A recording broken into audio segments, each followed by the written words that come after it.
கிறிஸ்துவுக்குள் மிகவும் பிரியமானவர்களே, கிறிஸ்துவுக்குள் எப்பொழுதும் சந்தோஷமாயிருங்கள். ஆமென்.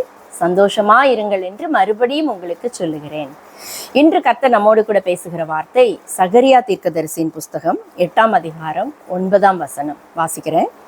சேனைகளுடைய கர்த்தரின் வீடாகிய ஆலயம் கட்டப்படும்படிக்கு அதன் அஸ்திபாரங்கள் போடப்பட்ட நாள் முதல் கொண்டிருக்கிற தீர்க்கதரிசிகளின் வாயினால் இந்த வார்த்தைகளை இந்நாட்களில் கேட்டு வருகிறவர்களே, உங்கள் கைகள் திடப்பட கடவது என்று சேனைகளின் கர்த்தர் சொல்லுகிறார். நம்முடைய கைகளை திடப்படுத்தும்படியாக இந்த நாளிலே கர்த்தர் உங்களோடும் என்னோடும் பேசுகிறார்.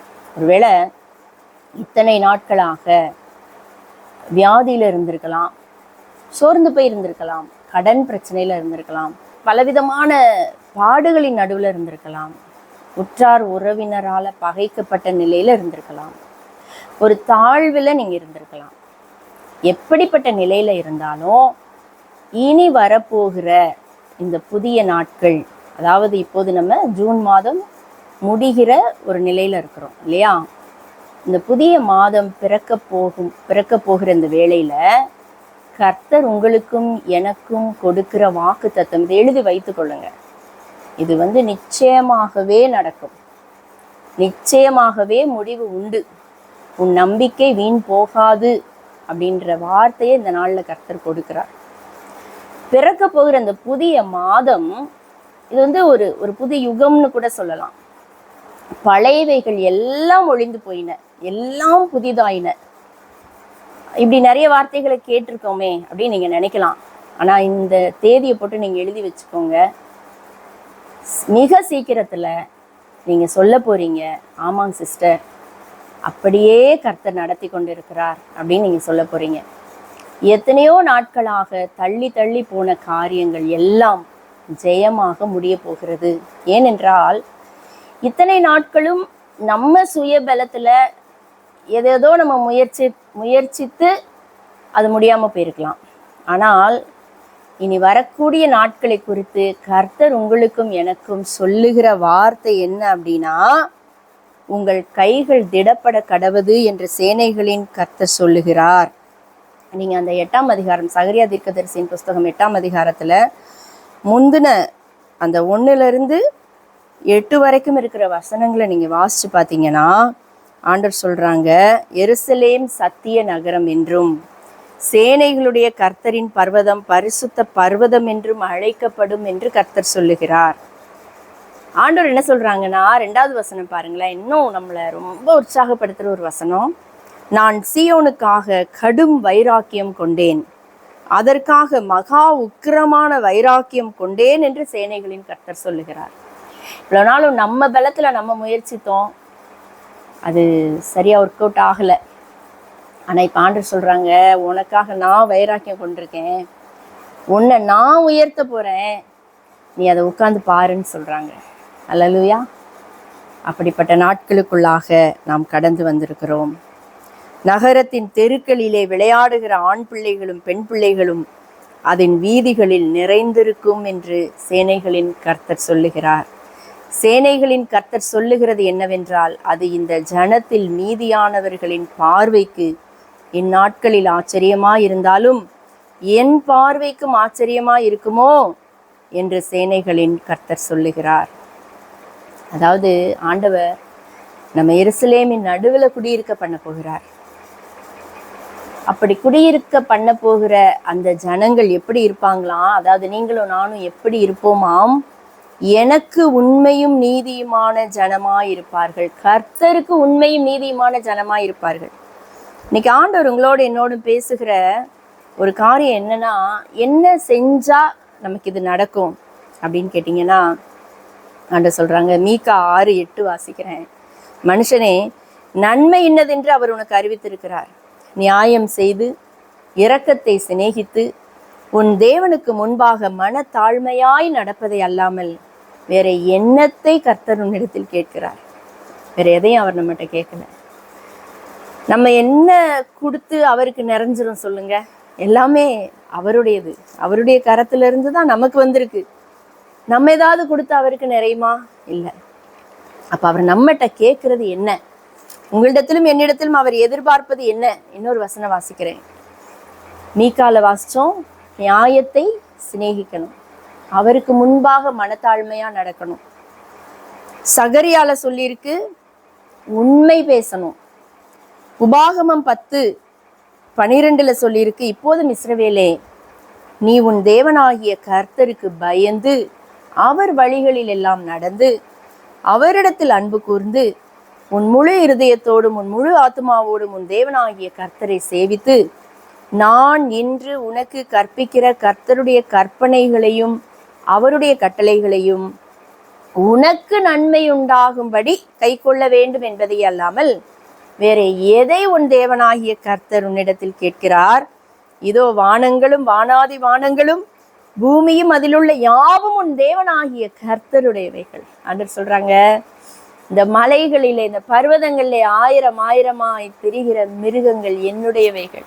நீ அதை கொண்டு வந்து எனக்கு நீ பலி கொடுத்து எனக்கு எல்லாம் நிறைஞ்சிடுமா? பழைய ஏற்பாட்டு காலத்துல ஆண்டவர் கேட்குறாங்க. இன்னைக்கு உங்களே என்னை பார்த்து கேட்குறாங்க, நீங்க கொடுக்குற காணிக்கையில எனக்கு எல்லாம் நிறைஞ்சிடுமா? ஸ்தோத்திரம் ஸ்தோத்திரம் ஸ்தோத்திரம் சொல்றீங்களா, அந்த ஸ்தோத்திரத்துல எனக்கு எல்லாம் நிறைஞ்சிடுமா?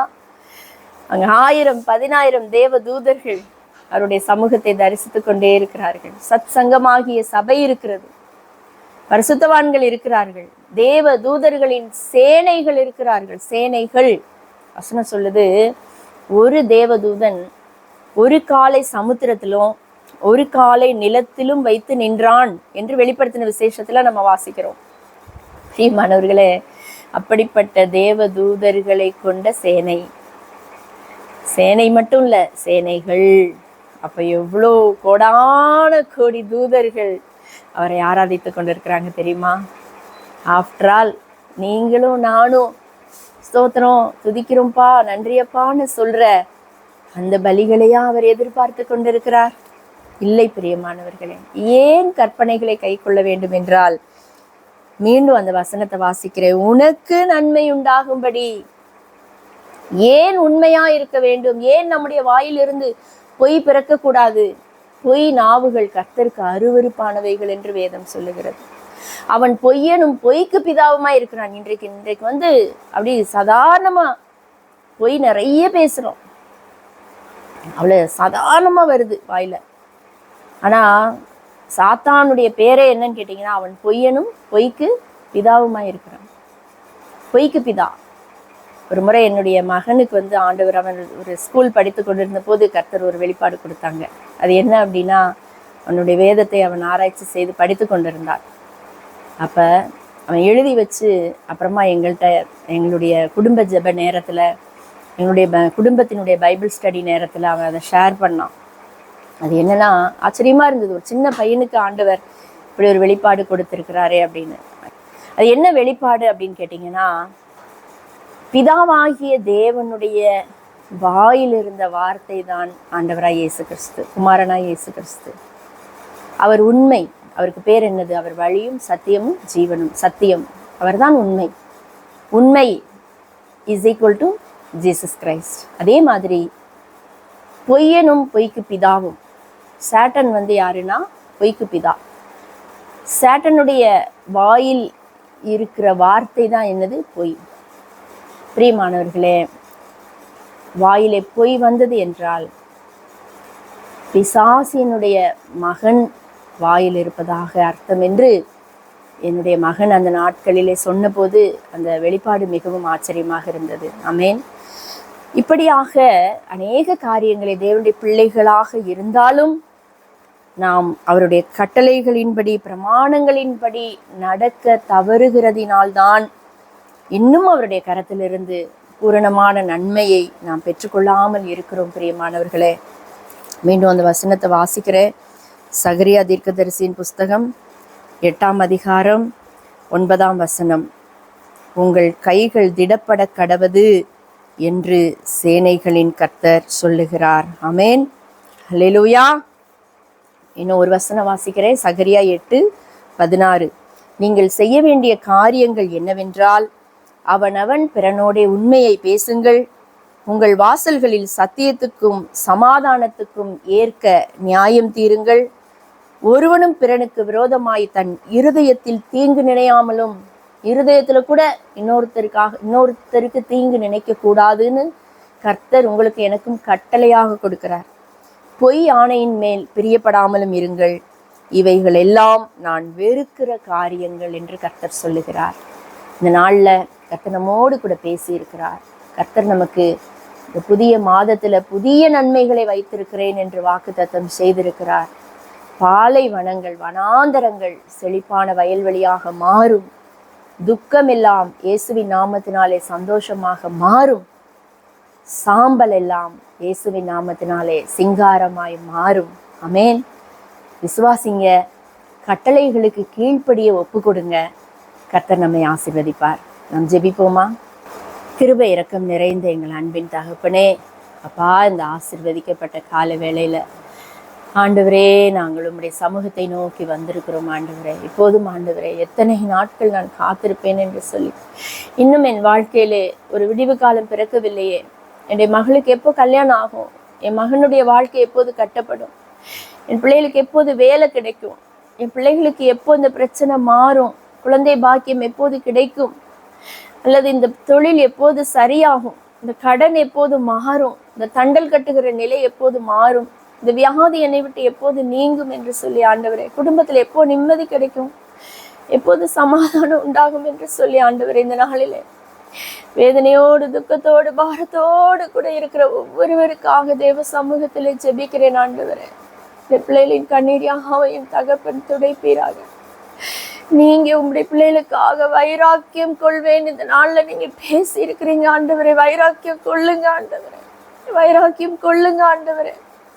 ஆண்டவரே, நாங்கள் பாவிகள் தான் ஆண்டவரே, துரோகிகள், பாவ ஆதாமின் வழி வந்தவர்கள், பாவ ஏவாளின் வழி வந்தவர்கள். ஆண்டவரே, ஆண்டவரே, நாங்கள் கட்டளைகளின்படி நடக்காமலும் பிரமாணங்களை கை கொள்ளாமலும் உடைய கற்பனைகளுக்கு கீழ்ப்படியாமலும் பொய்யான இட்டுக்கொண்டு பொய் பேசிக்கொண்டு ஆண்டவரே ஒருவரை ஒருவர் பகைத்து கொண்டு மற்றவர்களுக்கு தீங்கு நினைத்து கொண்டிருந்த எல்லா பாவங்களையும் மன்னிங்க மன்னிங்க மன்னிங்கப்பா, மன்னிமா ஆண்டவரே. இந்த நாளிலே இறங்குவீராக, என் தகப்பன் இறங்குவீராக. இந்த மாதத்தின் இறுதி நாட்கள்ல வந்து நிற்கிறோம் ஆண்டவரே. பிறக்க போகிற இந்த புதிய மாதம் எங்களுக்கு ஒரு ஆசீர்வாதமான மாதமா இருக்க வேண்டும் என்று ஜெபிக்கிறோம். என்னையும் எங்களையும் நீர் ஆசீர்வதிக்கும்படியாய் ஜெபிக்கிறோம்.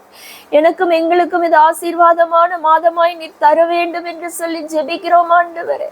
இழந்த எல்லாவற்றையும் திருப்பிக் கொள்ள தகப்பன் கிருபை பாராட்டும்படியாய் ஜெபிக்கிறோம் ஜெபிக்கிறோம் ஜெபிக்கிறோம். நீர் அப்படியே செய்துவிட்ட கிருபைகளுக்காக உமக்கு ஸ்தோத்திரம் ஸ்தோத்திரம் ஸ்தோத்திரம். குடும்பத்துல நிம்மதி இல்லை, குடும்பத்துல ஒரு மனம் இல்லை, ஒற்றுமை இல்லை, சமாதானம் இல்லை, ஒரே போர், ஒரே யுத்தம் என்று சொல்லி அநேக பிள்ளைகள் கண்ணீரோடு ஜெபிக்கிறாங்க ஆண்டவரே. யுத்தங்களை ஓய செய்வீராக. யுத்த ஆயுதங்கள் இயேசுவின் நாமத்தினாலே கட்டுண்டு போவதாக. There be deliverance and victory in the victorious name of Lord Jesus Christ. இயேசுவின் நாமத்தினாலே சமாதானம் உண்டாவதாக. இயேசுவின் நாமத்தினாலே நிம்மதி உண்டாவதாக. இயேசுவின் நாமத்தினாலே சந்தோஷமும் ஆசீர்வாதமும் உண்டாவதாக. இயேசுவின் நாமத்தினாலே கனமும் மகிமையும் புகழ்ச்சியும் கீர்த்தியும் உண்டாவதாக. இயேசுவே நீர் ஆசீர்வதிப்பீராக. துதியும் கனமும் மகிமையும் உமக்கே செலுத்துகிறோம் ஐயா. நீங்க அப்படியே செய்துவிட்ட கிருபைகளுக்காக உமக்கு ஸ்தோத்திரம் ஸ்தோத்திரம் ஸ்தோத்திரம் ஸ்தோத்திரம் ஸ்தோத்திரம். துதியும் கனமும் மகிமையும் ஞானமும் வல்லமையும் ஸ்தோத்திரங்களும் ஆராதனைகளும் எங்கள் தேவரீர் ஒருவருக்கு மாத்திரம் செலுத்துகிறோம். நமஸ்காரங்களை உமக்கு ஏறெடுக்கிறோம் ஐயா. மீட்பெரும் இரட்சகருமாயிருக்கிற எங்கள் ஆண்டவர் இயேசு கிறிஸ்துவின் மூலமாய் ஜெபித்திருக்கிறோம். ஜெபம் கேளும், பதில் தாரும் எங்கள் நல்ல பரிசுத்த ஜீவன் தந்த பிதாவே. ஆமென். God bless you. Have a good day.